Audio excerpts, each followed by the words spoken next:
இன்னைக்கு வந்து ஒரு டிஃப்ரெண்டான டாபிக்கோட வந்து உங்களை பார்க்க வந்திருக்கேன். என்னன்னு சொல்லி சொன்னா சமையல். இன்னைக்கு என்ன சமையல் செய்ய போறோம்னு சொல்லி சொன்னால், ஸ்ரீலங்காவில 10க்கு 1% என்ற அளவில் நீரிழிவு நோயால அதிகளவான ஆட்கள் பாதிக்கப்பட்டு கொண்டிருக்கிறேன். மற்ற எந்த நாடுகளிலையும் இல்லாதவாறு எங்கட நாட்டை இப்படி ஒரு கொடிய நோய் நீரிழிவு என்று சொல்லி சொன்னால் நிறைய பேருக்கு தெரியாது. சுகர் என்று சொன்னால்தான் பெரும்பாலான நாட்களுக்கு விளங்கு. இந்த சுகரால இந்த நீரிழிவு நோயால பாதிக்கப்பட்டு கொண்டிருக்கிற ஆட்களுக்கு என்ன ரீசன் என்று சொல்லி சொன்னால், எங்களுடைய தவறான உணவு பழக்க வழக்கங்கள். நாங்கள் ஃபாஸ்ட் ஃபுட்டையும் தேவையில்லாத ஆரோக்கியமற்ற உணவுகளையும் தேடி தேடி ஓடிக்கொண்டிருக்கிறதால தான் எங்களுடைய உடல் ஆரோக்கிய சமநிலை எல்லாம் குழம்பி போகுது. அதனால நான் நீரிழிவு நோயாளிகளுக்கு அதை கட்டுப்படுத்தி சமப்படுத்தி ஆரோக்கியமான ஒரு உணவு பழக்க வழக்கத்தை கொண்டு வரதுக்காக நான் பலமையா எங்கட வீட்டுல நான் செய்யற ஒரு சமையல் அதை பற்றி உங்களுக்கு சொல்ல போறேன். நாங்கள் இந்த சாப்பாடு தான் நிறைய சாப்பிடுறோம். நாங்கள் எப்படி என்று சொல்லி சொன்னால், இந்த ஹெல்தி ஃபுட், இது இயற்கையான மூலிகை உணவுகள்லாம் கூடுதலா எங்கிட்ட விட்டு சாப்பிடுறோம். நாங்கள் அதை உங்களோட ஷேர் பண்ணலாம்னு நினைக்கிறேன். இன்றைக்கு நான் செய்ய போற ஃபுட் என்னன்னு சொல்லி சொன்னால் சிறு குறிஞ்சா சம்பல். ஓகே, இப்ப சம்பல் செய்யறதுக்கான பொருட்கள் எல்லாம் எடுத்து வச்சிருக்கு. இதுதான் பிரதான பொருள். இதுக்கு பேர் சிறு குறிஞ்சா இலை. இந்த இலையில தான் இன்னைக்கு சம்பல் போட போறோம். அதுக்கு தேவையான பொருட்களை பார்ப்போம். நான் எடுத்தது ஒரு கைப்பிடி அளவு குறிஞ்சாயில தான் எடுத்தேன். அதுக்கு ஒரு பெரிய சைஸ் பம்பா வெங்காயம், 3 தக்காளி பழம் எடுத்திருக்கிறேன். தக்காளி பழம் ஒரு மரத்தோ குணமுள்ள மரக்கறி பயிர் அதை எடுத்திருக்கிறேன். டேபிள் சால்ட், மற்றது ஒரு யோகட், பச்சை மிளகாய், இவ்வளவும் வந்து தேவையான திங்ஸ். ஃபர்ஸ்ட் வந்து இந்த குறிஞ்சாயிலேய நல்ல தண்ணீரை 2-3 தண்ணியில கழுவி எடுத்துட்டு, இப்ப பாருங்க கொஞ்சம் வெட்டி வச்சிருக்கிறேன். சிறு சிறு துண்டுகளாக, நல்ல சிறிய துண்டுகளாக வந்து இந்த குறிஞ்சாயிலேய வெட்டி எடுக்கணும். அடுத்தது வந்து நாங்கள் பம்பா வெங்காயத்தையும் வெட்டி தக்காளி பழத்தையும் வெட்டி தேவையான பொருள் எல்லாத்தையும் ஃபர்ஸ்ட் ப்ரிப்பேர் பண்ண போறேன். வீடியோவை அப்படியே ஸ்கிப் பண்ணாம பார்த்து கொண்டிருங்க.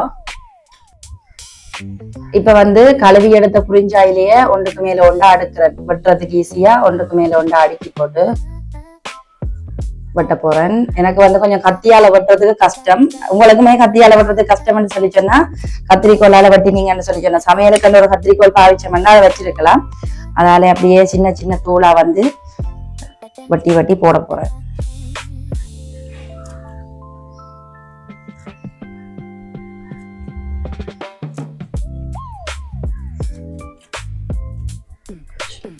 அடுத்தது வந்து பம்பா வெங்காயம் எடுத்திருக்கிறேன். பம்பா வெங்காயத்தை இப்ப கட் பண்ண போறேன். சின்ன சின்ன பீஸா கட் பண்ண போறேன். பம்பா வெங்காயம் எதுக்கு உணவுல சேர்க்கிறோம் என்று சொல்லி சொன்னா, இருதய பிரச்சனை, இருதயம் சம்பந்தமான நோய் உள்ள ஆட்களுக்கு வந்து பம்பா வெங்காயம் அதை சுகப்படுத்துற அளவுக்கு மருத்துவ குணம் உள்ள ஒரு ஆரோக்கியமான மரக்கறி பயிர் தான். டேஸ்டுக்காக சேர்க்கிறன்றதை விட ஆரோக்கியத்துக்காகத்தான் இந்த பம்பா வெங்காயத்தை யூஸ் பண்றது கூட.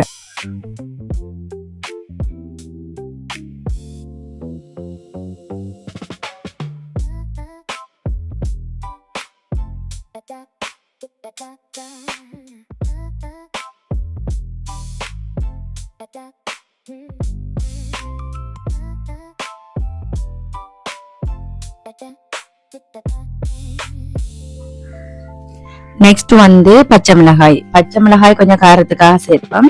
பச்சை மிளகாய் 3 எடுத்திருக்கிறேன் இன்றைக்கு. அதை வந்து கட் பண்ணி குட்டி பீஸா போட்டு அதையும் சேர்க்க போறேன்.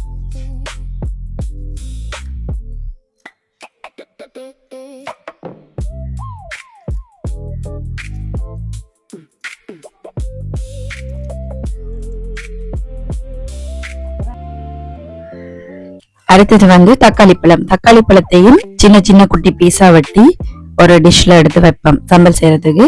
அதையும் ஆட் பண்ண போறோம். அப்ப குட்டி குட்டி பீஸா அதையும் வெட்டுவோம்.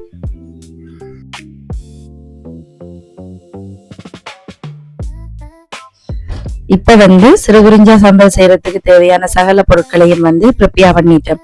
ஒனியன் கட் பண்ணியாச்சு, குறிஞ்சாயில கட் பண்ணியாச்சு, தக்காளி பழமும் கட் பண்ணிட்டோம். இனி நாங்கள் சம்பலை மிக்ஸ் பண்ண போறோம்.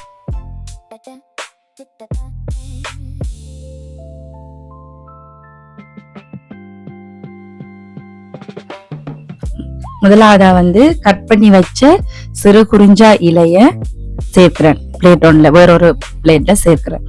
அடுத்தது வந்து சின்ன சின்ன துண்டுகளா வெட்டி வச்ச பம்பா வெங்காயம் மற்றது பச்சை மிளகாய அந்த இலைக்குள்ள போடுவோம். அடுத்ததா வந்து தக்காளி பழம். தக்காளி பழத்தையும் சிறு சிறு துண்டுகளாக வெட்டி வச்சிருக்கோம் தானே, அதையும் சேர்ப்போம். அடுத்தது வந்து ஒரு பிஞ்ச், அதாவது இந்த 2 விரலால கிள்ளி ஒரு சிட்டிகை, 2 சிட்டிகை உப்பு தூள் வந்து போடுவோம். தேவையான அளவுக்கு சேர்த்துக்கொள்ளலாம். நான் இப்ப 2 சிட்டியை போட்டிருக்கிறேன். நான் கொஞ்சம் உப்பு அளவுகள் பாவிக்கிறது குறைவு, அதனால குறைவா போட்டிருக்கிறேன். அடுத்தது வந்து ஜோக்கட் சேர்க்க போறோம். நான் எனக்கு ஜோக்கட் பிடிக்கும்ன்றதால அதை சேர்த்திருக்கிறேன். நீங்க தயிர் சேர்த்து கொள்ளலாம். அப்படி இல்லாட்டி தயிர் ஜோக்கட் எதுவும் சேர்க்காம தேசிக்காய் புளியும் சேர்த்து கொள்ளலாம். இப்ப வந்து எல்லா பொருளையுமே சேர்த்தாச்சோண்டா நல்லா மிக்ஸ் பண்ண போறோம். இந்த குறிஞ்சாயில தக்காளி, பம்பா வெங்காயம், யோகட் எல்லாத்தையும் சேர்த்து நல்லா குழைக்க போறோம். நல்லா மிக்ஸ் பண்ணிட்டு எங்களுக்கு தேவையான எல்லாத்தோடையும் சாப்பிடலாம். சோறோட சாப்பிடலாம், ரொட்டியோட சாப்பிடலாம், பானோட கூட சாப்பிடலாம். நல்ல டேஸ்டா இருக்கும். ட்ரை பண்ணி பாத்தீங்கன்னா நல்ல பெர்ஃபெக்டா இருக்கு இந்த சம்பல். இலக்கறி பிடிக்காத சின்ன பிள்ளைகளுக்கு கூடி சாப்பிட்றதுக்கு ரொம்ப பிடிச்ச மாதிரி இருக்கும்.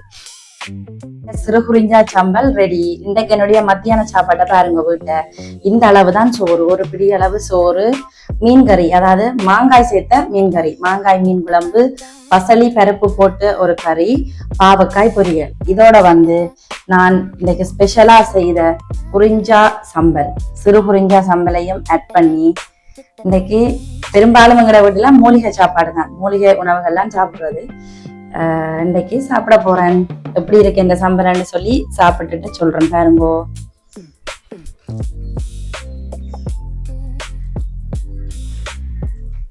வாவ், நான் செய்த சம்பல் தானோன்னு எனக்கே டவுட்டா இருக்கு. சூப்பர், பெர்ஃபெக்டா இருக்கு. நீங்களும் சமைச்சு சாப்பிட்டு ட்ரை பண்ணி எப்படின்னு சொல்லுங்க. பாய் பாய்.